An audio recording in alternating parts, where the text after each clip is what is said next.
大家好，我是小刘。叶记种子也开分店站，人总归是有感情的。我和老板娘合作之几档，可里多在让半年当中扭亏为盈。但现在分店也开出来着，今朝我也去作舞一下。老板娘，哎，好久不见了。好久不见。我今天拿10个蛋黄肉粽。10个蛋黄肉的。你新店打算开在哪里呀？在我们线下来买的外地顾客，无锡的最多，所以我们打算第一家分店开在无锡。哦，那现在地址选好了吗？选好了，就在那个无锡的梁溪区，然后石门路66号山北市场。计划就是12月份试营业，正式开业是元旦节。那蛮好，希望你越做越好。好，谢谢你。往后几年的目标是把我们的店开到江浙沪的各大城市。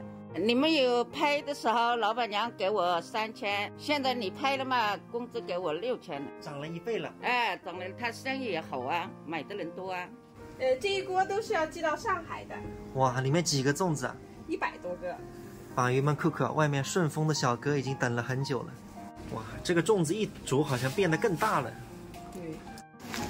祝你明年蛇年越来越好啊！好，谢谢。我走了，拜拜。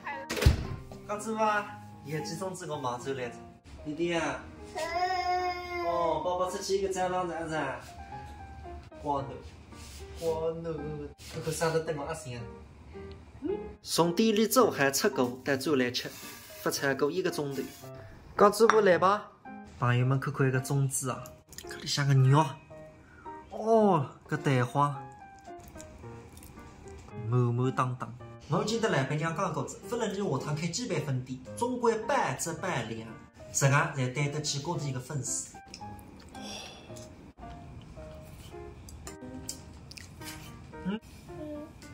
沙克生，再有一口，第2只个再有一口呀。再这样下去我也胖了。